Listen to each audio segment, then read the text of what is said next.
Hello everybody, welcome to my channel. Today I am going to explain the recently released science fiction film called Moonfall. The film is based on Christopher Knight and Alan Butler's 1998 conspiracy theory book, Who Built the Moon? It is a collection of coincidental facts about the moon and other astronomical, planetary proportions, which leads the authors to believe that at some point in the future humanity traveled back in time 4.6 billion years to artificially construct the moon. Well, if you are a conspiracy theory fan, then read this book. It has pretty real facts also.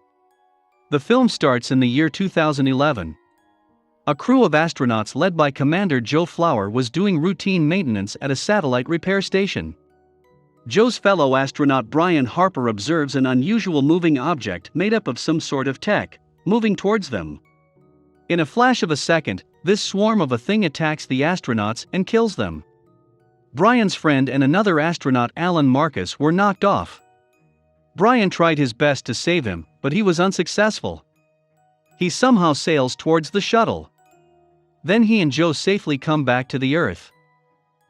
18 months later, Brian Harper was a disgruntled NASA astronomer. His theory of swan attacking astronauts were ridiculed. He was removed from NASA for professional misconduct and negligence. Joe and Brian's friendship collapsed due to this. Brian's wife Brand also left him with his son Sonny. Brian had gone to court against NASA, but sadly there also he lost the case. Sonny was attached to his father, and he was watching this case on TV. This was a big scandal as 2 astronauts' life was lost. Now the story moves 10 years forward. Now we see a guy named KC who was a megastructure enthusiast. He sneaks himself into the University of California Observatory and hacks the system for moon orbital activity. He was working at a fast food restaurant for a day job. This guy believed in his theory of megastructures. He observes the moon's orbital reading on his phone. He was quite shocked to see it. Later he pays a visit to his mother Elaine, who is suffering from Alzheimer's. Commander Joe Flower was still working at NASA. She was divorced from her husband General Doug Davidson. General Doug was one of the key generals in the Army, we will know about him shortly. Joe and Doug share custody of the son Jimmy, and they were also helping a foreign exchange student Michelle. Michelle was taking care of Jimmy, a sort of babysitter. NASA informs Joe about the moon's orbital activity. Moon was circling around the Earth for millions of years. But suddenly now it's moving towards the Earth. Its orbital radius was decreasing. Meaning theories of Einstein and Newton were gone rogue in one instance. To move an object like the size of the moon from its position requires a huge amount of energy. Hence Joe couldn't believe it. But scientists were pretty sure about it. They showed her the images of the place where 12 years ago that swarm sank. That place was on the darker side of the moon. 12 years ago as NASA couldn't capture it. Now since the moon had turned they were seeing it clearly. It was a deep crater with miles deep inside the moon. Brian was working as a tour guide at a space museum for kids. Casey disguised himself and met with Brian. He tried to reason it out with him about moon's shifting orbital positions. He thought his connections at NASA can help him. But like all people with common sense, Brian thought of KC as a crackpot. He threw him out of the museum with security. Before going out, KC threw papers at Brian, which were full of evidence. Brian was now divorced. His wife Brenda married another rich guy named Tom Lopez. They had 2 twin daughters, Nikki and Lauren. Brian now gets a call from Brenda as police were chasing Sonny. This was live on TV. Sonny had become a spoiled kid. Brian went to the bail hearing where Sonny's lawyer sort of implied in a rude way that they can pay the money. Brian also interrupted in between, which fumed the judge. The judge angrily postponed the case to next week and sentenced Sonny to jail till then. When the NASA director was telling everyone to keep this news a secret, someone leaked the news to the media with evidence.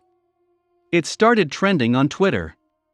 Brian tries to bribe the judge to let his son out, but the judge was spooked by this moon news. He said, "I am running out, I am not sure the court will open next week." The panic spread across the world. People were buying, looting, and stockpiling things as if there is no tomorrow. NASA official released a press note saying they are watching this very carefully. They were sending a crew to look into it. Tom and his daughters were watching this news on TV, where they were predicting doomsday. As the moon will near the Earth, it will cause mega tsunamis, mega earthquake, and the Earth will literally start breaking. Tom called Brenda in panic and told her that it's best that they fly to the Colorado mountain mansion. High altitudes were relatively safe compared to planes. Brenda was worried about Sonny. Tom promised that he will get him out. Brian to see the news on the TV. One particular clip got his attention. According to one craziest theory by fringe astronomers, the moon was a megastructure. These were artificial planet-size objects powered by captured stars. Brian met Casey and discussed this. NASA now sends a crew to the moon to investigate this anomaly. The crew spacecraft flew to the other side of the moon where they saw a never-ending deep hole. They sent a probe into it. The probe went deep into the hole, nearly 24.5 kilometers. Joe, the NASA director, and others were seeing this. Suddenly the probe stopped and the swamp, which we saw at the beginning, emerged from it. Meanwhile, the moon started moving. The swamp emerged from the crater and attacked the shuttle. It killed all 3 astronauts. Back at NASA, everyone was shell-shocked. This swamp was a highly advanced AI tech that was working on its own. 500 years of modern astronomy were thrown out of the window. Human tech is punitive compared to this. NASA director sensed the imminent endgame, hence he resigned and ran away. Joe was his second in command, hence she took the charge. Due to the shifting of the moon, a mega tsunami hits California. Brian and Casey's building got flooded. Many such mega tsunamis were evoking havoc across the globe. Joe digs into old NASA archives and finds a helmet cam footage from Brian's mission 12 years ago. This swamp was clearly visible. It had attacked its crew members. An old astronomer who was in charge of these archives tells Joe that NASA knew about this in 1969. Its technology is 1,000 years ahead of humans. NASA covered it up. They called Brian crazy.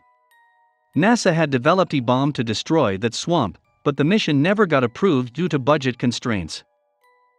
Joe talks with the president and military about this new plan of attacking the swamp entity, but the military was not sure. They preferred nuking the moon, meaning the world was out of its mind. Joe goes ahead with her plans. She gathers a new crew. This time she wanted Brian. Security rescued Brian and Casey from their building, which was about to get swamped by a tsunami. Brian asked his son Sonny to be released before he could go on the mission. Joe agreed and the police released Sonny. He too arrived at NASA. Joe's son was already there. General Doug wanted Jimmy and his family in the Colorado mountains. Joe promised him that after the launch she will be there with the kids. Later Brian picked up the shuttle from a museum.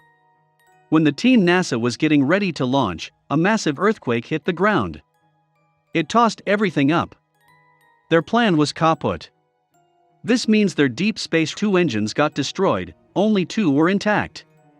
Hence Joe cancelled the mission and asked everyone to leave for safety. Casey and the other 2 scientists were still thinking about how the moon. How could it cause these kinds of gigantic earthquakes? Its gravity is way less for this to occur. Casey told them that moon mass is wrong, it's a megastructure. It has a mass of a star. They showed this new reading to Joe. In theory, it was possible that when the moon will be directly above the Earth it will exert more gravity. This will give a boost to the shuttle if launched in that window. It was a gamble. Joe and Brian took this gamble. They decided to launch the shuttle with Casey on board. Kids said goodbye to their parents. Just as they were launching, the gravitational abnormality caused a huge ocean wave that was coming directly at them. The crew launched the shuttle just before the water hit them. Sonny bonds with Michelle and Jimmy on the drive to Colorado. His reckless driving skills come in handy. Sonny speaks with General Doug and gives him updates. He assures him that Jimmy is safe.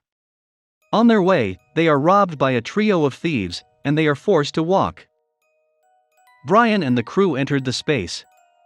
First, they fuel up at SpaceX station. Later they navigate through the moon debris belt to that crater from where that swamp was coming. The swamp was detecting electronics, hence they switched off all electronics at the shuttle. Then placed the moon orbiter with an EMP bomb directly above the crater. After this, they switched on all electronics at the orbiter. They planned to use the orbiter as bait. Initially, it worked, but instead of going to the orbiter, it started moving towards them. Casey was recording all this on his phone. The swamp sensed this. It started attacking the shuttle.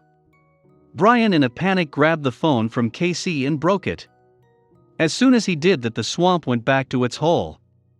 Meaning this AI swamp was designed to act only if organic material is present in an electronic environment. Hence it attacked the shuttle, not the orbiter. Sonny, Jimmy, and Michelle were on foot at the bottom of the Colorado mountains. When the moon rise started, the gravity was so huge that it started sucking up everything. These kids hid themselves under a cave and survived somehow. Later, they knocked at the door of Sonny's stepdad, Tom's house. On the mountains, moon debris was crashing left, right, and center. Sonny met his mom Brenda and updated them. Then they heard the news on the radio that soon the moon will rise again, which will suck even the oxygen. Sonny told them about General Doug and the rescue bunker where he was waiting for them. The family packed oxygen masks and cylinders and left for the bunker. The thieves from earlier try to rob them, but Sonny and Tom hold them off with guns. As they try driving away, the thieves pursue them and attempt to run them off the road. The moon then causes another gravitational shift, where chunks of the Earth's mass begin breaking off the ground. The leader of the thieves is crushed by debris, while the remaining two thieves crash their car against a chunk of mass after Sonny manages to drive off a ramp to safety. Meanwhile, the President of the United States issues an order for nukes to be launched at the moon in a last-ditch effort to save everyone. In the space, the trio enters the hole. They make it onto the moon's base. The moon's internal structure was like a giant gyroscope with many moving parts. The swamp sensed these guys' presence as soon as they turned on their electronics. It started chasing them. After a few moments, a dash of light sucked the orbiter and locked the door. These were knocked out in this operation. When they woke up, Brian was missing. We see Brian in a room who was met by the moon's operating system, which took the form of Sonny as a child. It started speaking to him. The OS explains that the swarm is an artificial intelligence created by ancient humans billions of years ago. Ancient humans created the AI system, which one day got self-aware. It deemed humans as less worthy and enemies, hence started killing them. Ancient humans created these gigantic megastructures in search of a new planet. The Earth was one of the planets they chose. The OS tells Brian that the AI can be defeated, but a human must stay behind to make it happen. Back on Earth, Sonny, Tom, and everyone else put on oxygen masks as the air starts to thin. They make their way to a cave for safety. Nikki's oxygen runs low, so Tom gives her his tank.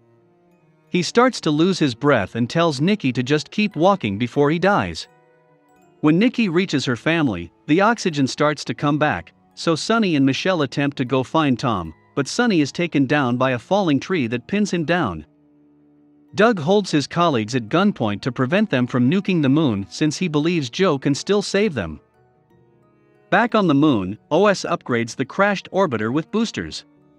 The trio makes one last attempt to get the bomb to the swarm. When they get close to the bomb, Brian attempts to sacrifice himself to stay behind and deliver the bomb. But Casey ends up taking his place instead. He feels that Brian and Joe have families to return to, while he has a chance to do something with his life. Brian and Joe bid him farewell, and the swarm surrounds Casey's pod before he detonates the bomb, killing the swarm and sending the moon back to its rightful position. Brian and Joe are close enough to the Earth to fly out on a pod. Brian and Joe unite with their families. Brian is told about Tom's fate, and he tells Brenda that he was a great man. He also tells Sonny that Casey saved the world. Back on the moon, Casey's consciousness is uploaded to the base. He meets the operating system, which takes the form of his mother. Casey is told that they are about to get started on something big. With this, the movie ends. This is a pure sci-fi film, with lots of ridiculous logic. It's very long, the editing is sloppy and the story could have been better. The only thing I liked is the graphics and action scenes. Overall, it's an enjoyable family film. I hope you liked the video. If yes, then please give it a like and subscribe to the channel. Thanks for watching. Take care.